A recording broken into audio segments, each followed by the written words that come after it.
Thank you.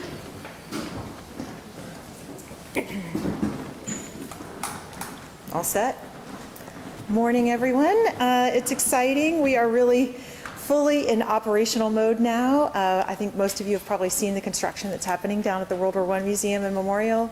Signage is up, the stage is up, the Legacy Lounge, which is that two-story VIP hospitality area, is being constructed, so really exciting things happening. You know, one of the things that we've, from the very beginning, been intentional about is making sure the experience here in Kansas City is distinctly Kansas City. And so Legacy Lounge is one way we'll do that, bringing in that sports history, our teams, the way we celebrate sports. The other is through entertainment. And so today we're very excited to announce another headliner at FanFest, July 10th. Missouri native Sheryl Crow will be performing.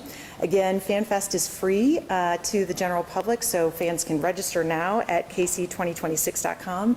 But Sheryl Crow, who grew up in Kennett, Missouri, you know, the Boot Heel. I think she loves this place, loves Kansas City, a Mizzou alum, so we're really excited about that.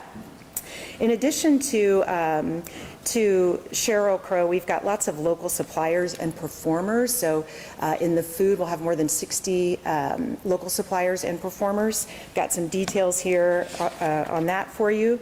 I want to make sure I get the numbers right. So 60% of Fan Festival food and beverage counter space is for local food and beverage vendors. We had more than 300 interested vendors submit through our website from December to February. And then we have Chef KC. They're a local caterer. They're going to provide 11,000 hot meals and 35,000 boxed meals to our staff and volunteers. That gives you some sense of the scope and scale of this event, pretty extraordinary. And then 40 local entertainers, so 22 local DJs, 18 bands and performers, everybody from Tech Nine to the Fantastics, who will be kind of the local soundtrack of Fan Festival. So really good things happening there. Our transit passes are up and available. We're seeing strong interest there. Lots of good things happening. So, you know, it feels different. Our team was in the office yesterday. It was a regular work day for us. You can tell that we've shifted into operational mode.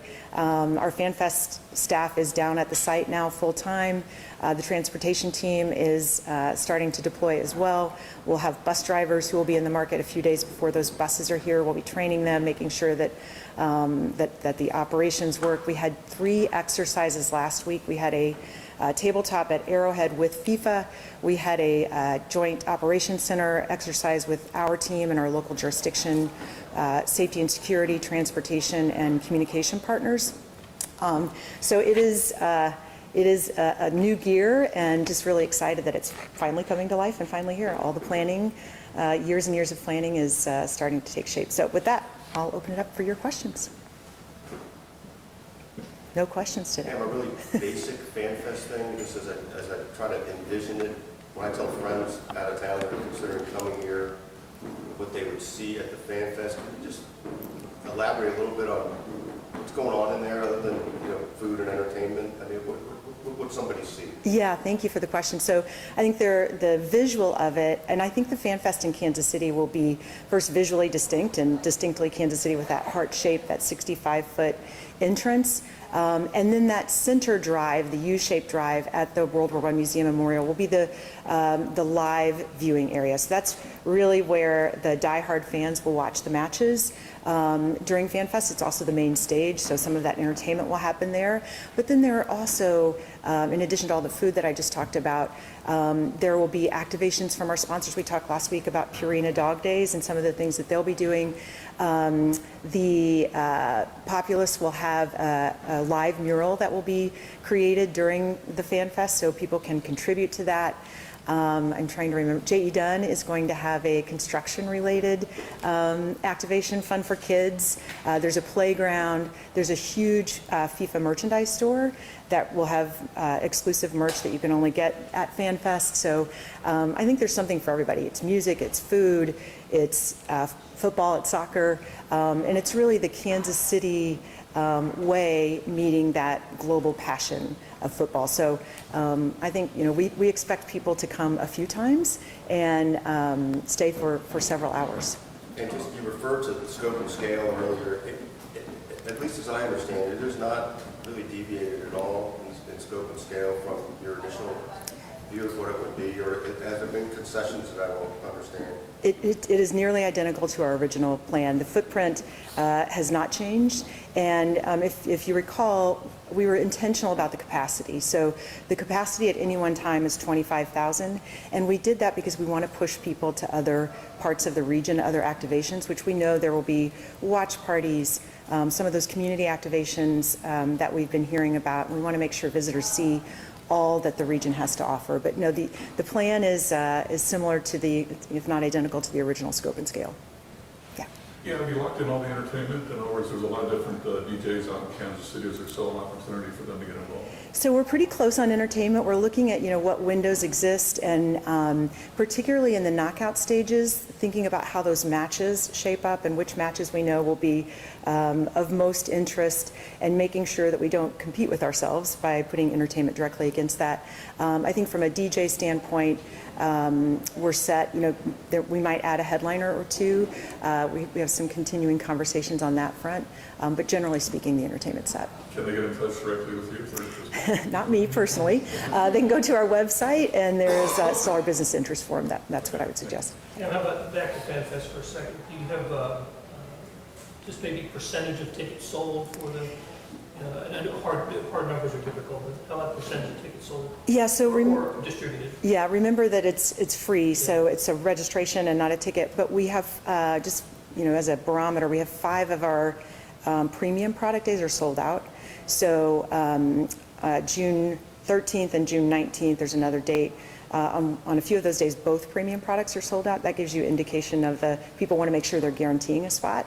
But we've seen really strong interest, particularly on our match days here in Kansas City, U.S. men's national team match days, and then around some of those headliners. In terms of FanFest, I know everyone loves to talk about parking out here. Should folks be prepared to take the streetcars, take those other modes of transportation? Yeah, that KC2026 transit service is really focused on FanFest. That's the hub of it, not only to get people to FanFest, but to get people from FanFest to other parts of the region. So I would strongly encourage people. It's $5 for a day pass, $50 for a tournament pass. Strongly encourage people to use that. And then you can connect to the streetcar and other transit services. Pam, just big picture, what do you hope that visitors get out of Kansas City? What do you hope they leave with? What kind of impression? Yeah, I think, my hope is that they feel our way of life. They feel our hospitality. They feel the warmth of the city. But they also understand that we do have vibrant culture, that we've got a great food scene, that we have great music here, that we are deeply rooted in sports, and that is a huge part of who we are and how we celebrate. But this is a great place to live and to work and to visit this summer and next summer. I think that's the hospitality and the genuine, the authentic welcome that Kansas City provides. That's really what I hope they leave with. And what about people from Kansas City? What do you hope that they Yeah, one of the reasons we were very focused on keeping FanFest free was to make sure that people here could engage with the World Cup. And so FanFest is the best way to do that. I want people here to feel like this moment belongs to them in the same way that, they went to the Royals celebration in 2015, or they celebrated Sporting's championship in 2013, or, any of the Chiefs championships or the current. I want them to feel like they own this moment, and to look back and say I was part of it, whether they were a volunteer, whether they just attended FanFest, or just were friendly to visitors in whatever part of town. And piggybacking off that question, there was a conversation on the drafts, particularly people that aren't necessarily living in the city, about just avoiding downtown during it and kind of the area around it, the headache it might create traffic-wise. What would you say to people that might be thinking about taking that same approach to FIFA FanFest and the things that are going to be activated in downtown Kansas City? Yeah, I think 2 things. One, if we want to create an authentic Kansas City experience, we need Kansas Cityans. And so I want people to come downtown to be engaged, and not just downtown. I want them to be out and about in whatever part of the region they're in, interacting with visitors and doing the things that we love to do, but also participating. This is the biggest thing that has ever happened here, and I want people here to be a part of it. I have 20 people coming in and out of my house over the month, staying with us. We have a chart at our house with all the bedrooms and who's staying in what bedroom on what night. And my husband is running that part of the show.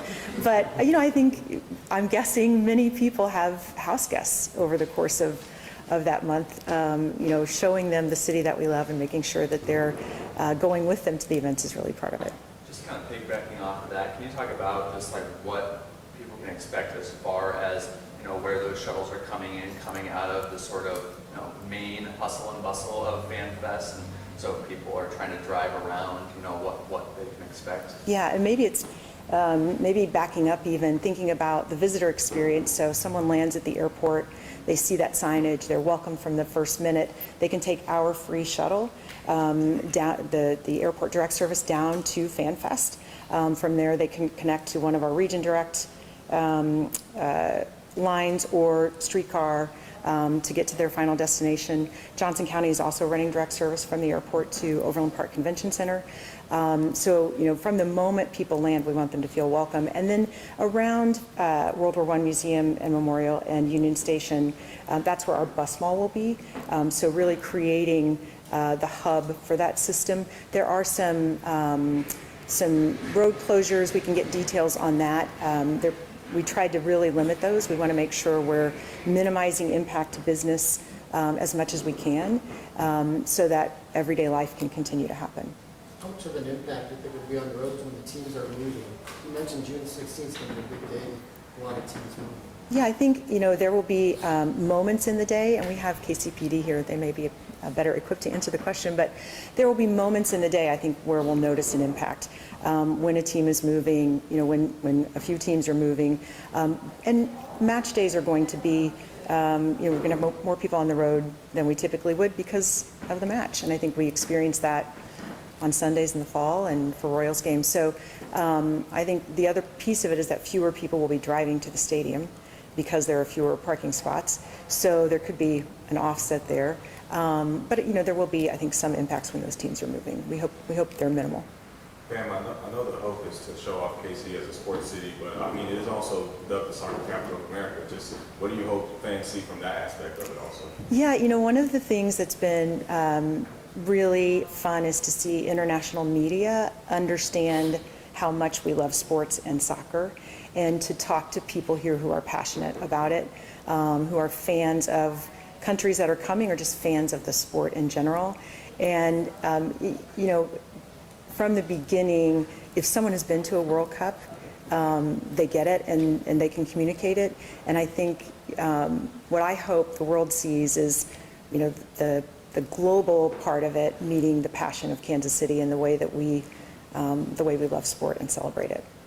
If you could give you an update on tickets sold to and where those fans are coming from? Yeah, so, what we continue to see from FIFA is that every match will be sold out. Some of them are very close, if not already sold out. The later stages, there are what FIFA would call conditional tickets. So a fan might have purchased a follow your team package. We don't yet know who's playing in the round of 32 or the quarterfinal, so not as much information there. We know that we are going to have significant fan bases from Argentina and Ecuador. That's really showing up in the numbers. No surprise there, I think.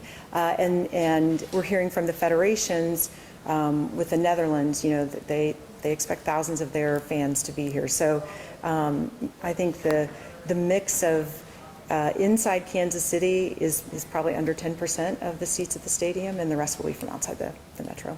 Yeah. What can you get? Sorry. Go ahead. I'm wondering, with the day passes for Connect 26, Connect KC, I'm sorry. How, if you have any rough numbers on people who signed up, and then how that has met, the current amount of, lease buses? Yeah, so the bus modeling was based on two things. The first is that the highest demand we have will be on match day and moving people to the stadium. So we start with that. And then those 15 routes and the turn time. So it's more about the experience. We want to make sure people are not waiting too long for those buses. So right now they're modeled to turn every 15 to 20 minutes. And based on demand, we're seeing Now we have plenty of buses to handle the capacity. We're looking at stadium demand. That has been very strong. So we're making sure that we have capacity there. Do we need to add buses or potentially another location for stadium direct service? But for the region direct, I think we feel very good about the capacity. Just what can you add to the partnership you guys announced last week with the Royals, the Chiefs, and Sporting KC? Yeah, I mean, I think all 4 sports teams are really important to us, and they've been invested from the beginning. Announcing those 3 as host city supporters, the current is a host city champion, what we call the different levels of sponsorship. But I think that demonstrates the unity around this effort and the way that they have either behind the scenes or out in front really been leaders in the effort, and including financial support. So could not do it without them. I think I talk to someone from one of the teams every day.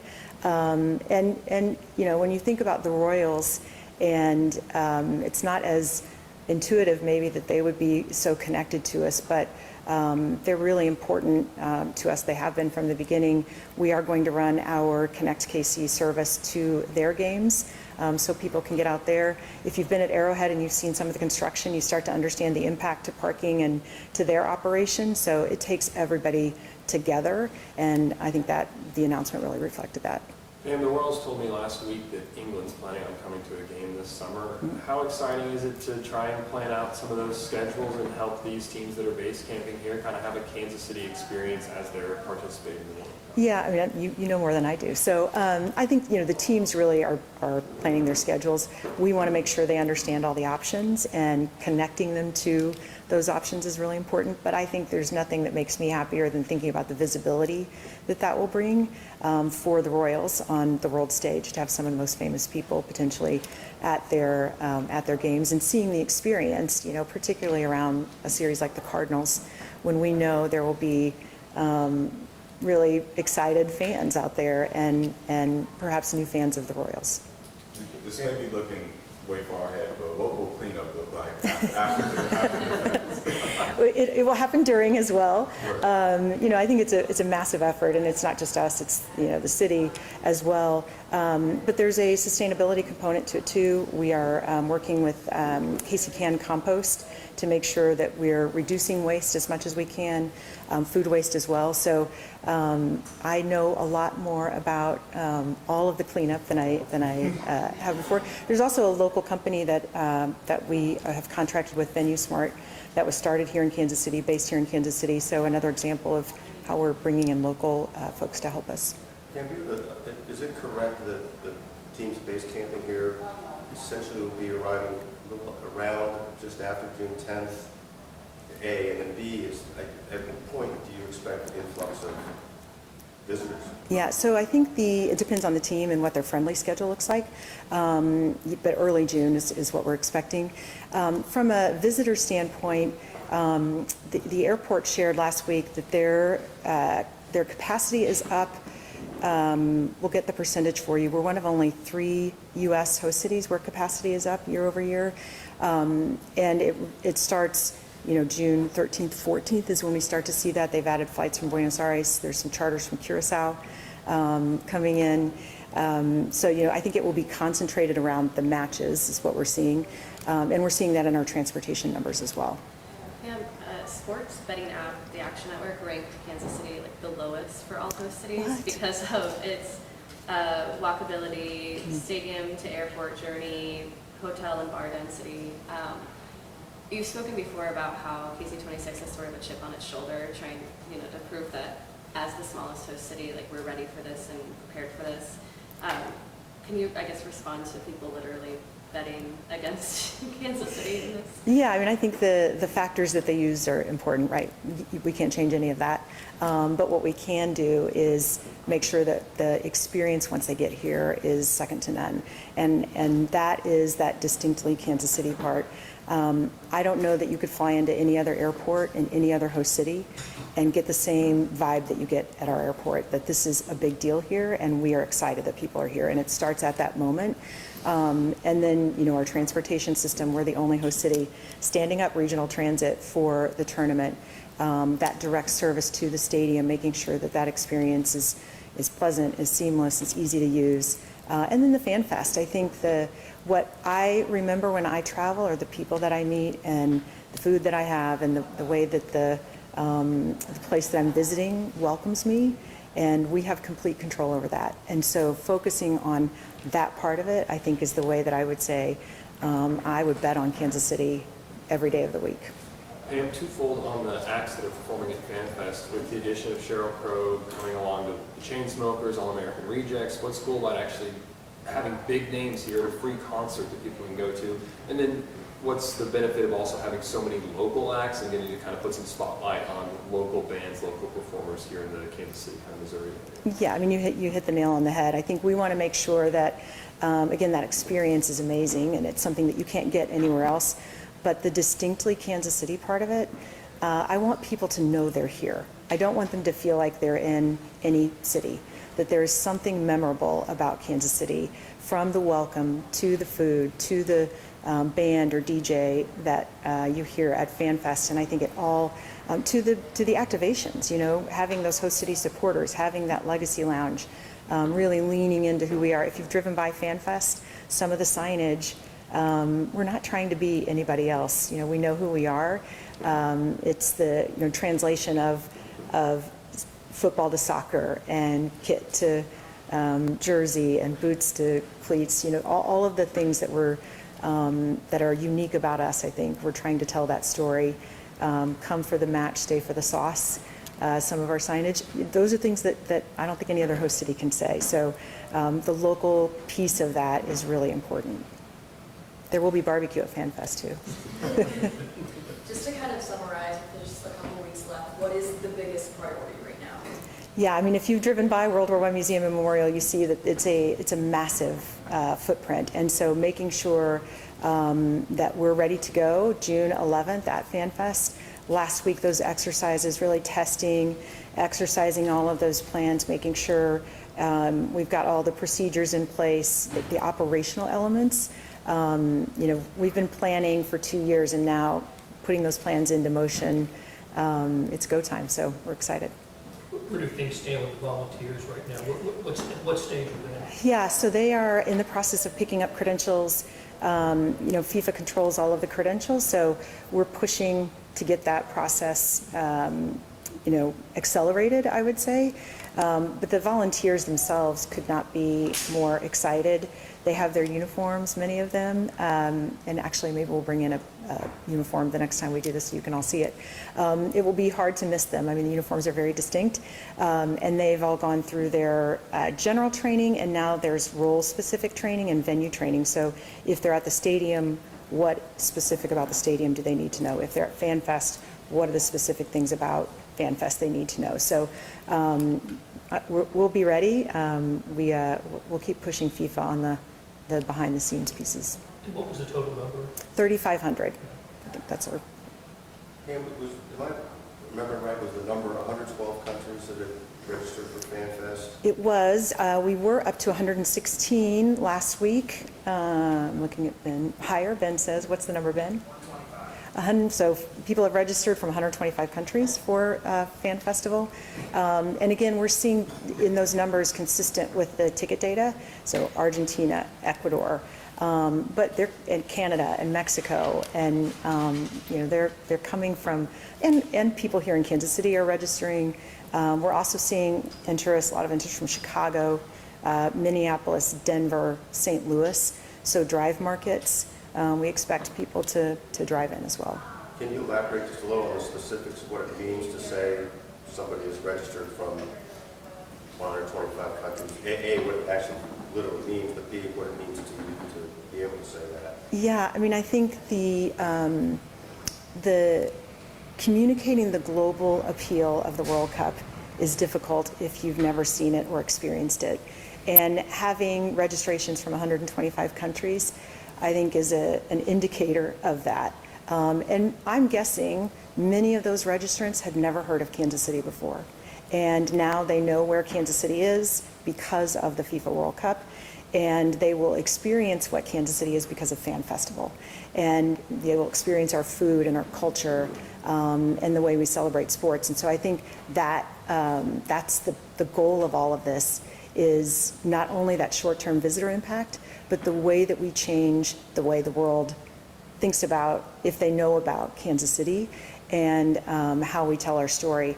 I have talked a lot about Atlanta and the '96 Olympics, and the way that that changed the way the world sees Atlanta and the way that people in Atlanta see themselves. And now you cannot have a conversation about a major sporting event without putting Atlanta in that conversation. And I think that is going to be an outcome of this, that we're going to do this really well, and that we will be in the conversations about not just major sporting events, but about major events and about places that young professionals want to go live because they saw something in Kansas City using the World Cup platform.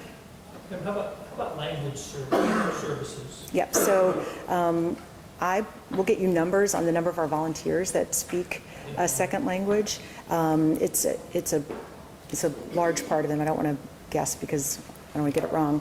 And in addition, they will have translation apps. And then at the airport, we'll have bilingual volunteers. On our signage, there's a QR code that you can scan to have things translated. By the way, the wayfinding is very icon-driven because of language considerations. So there's a system that FIFA will use across all the host cities, and then we have layered on top of that our transportation, our Connect to KC icons, so that people don't need to be familiar with the words, that the pictures can help them find where they're going. And our web app, KC2026.com, can be translated into, how many? 7 languages. So the first thing you see when you go to that website is an option to choose your language, making sure that we have that available. When you say translation apps, like, is there a specific one that KC2026 is like pushing, or is it more like whatever volunteers prefer? So I know at the airport they have a specific app. That's probably a better question for the airport. By the way, our volunteers will also have badges that indicate what languages they speak, so that fans can easily identify who speaks what language. And I don't know the answer to your question on if our volunteers are using a specific app. We will get that for you.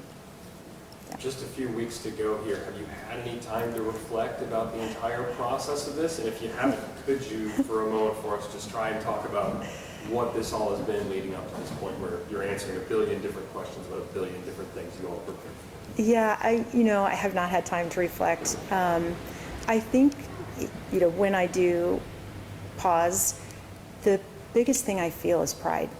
And yesterday in our office, it's a holiday, and I know lots of people work on holidays, but our team, they're all there, smiles on their faces, and they're representative of the work being done across the region.